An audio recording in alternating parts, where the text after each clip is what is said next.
প্রত্যেকটা স্ত্রী যদি 21টা দায়িত্ব পালন করত, বলতেন কয়টা?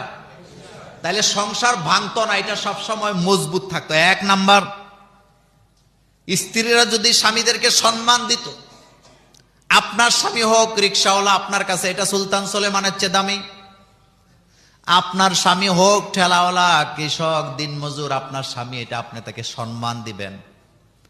2 নম্বরে স্বামীর আনুগত্য করা। 3 নম্বরে নিজের সতীত্বের হেফাজত করা। 4 নম্বরে স্বামীর সাথে সর্বদা হাসি খুশি কথা বলা। 5 নম্বরে স্বামীর ঘর পরিবারকে হেফাজত করা। 6 নম্বরে সন্তানদের দায়িত্ব পালন করা। 7 নম্বরে স্বামীর অনুমতি ব্যতীত কারো ঘরে না যাওয়া। 8 নম্বরে স্বামীর অনুমতি ব্যতীত নফল রোজাও রাখতে পারবে না।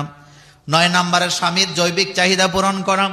10 নম্বরে স্বামীর প্রতি সব সময় কৃতজ্ঞতা প্রকাশ করা। স্বামী যে তাকে খাওয়ায় পড়ায় এটার প্রশংসা করা। 11 নম্বরে স্বামীর অনুমতি ছাড়া তার সম্পদ খরচ না করা। 12 নম্বরে অন্যের কাছে স্বামীর দোষ চর্চা না করা।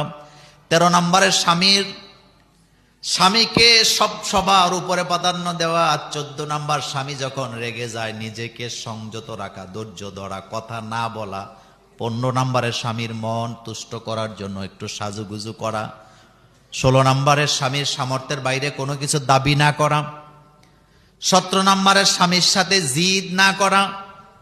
18 নম্বর, স্বামীর নিকট আত্মীয়দের সাথে ভালো ব্যবহার করা। স্বামীর বাবা মা ভাই বোনের সাথে ভালো ব্যবহার করা।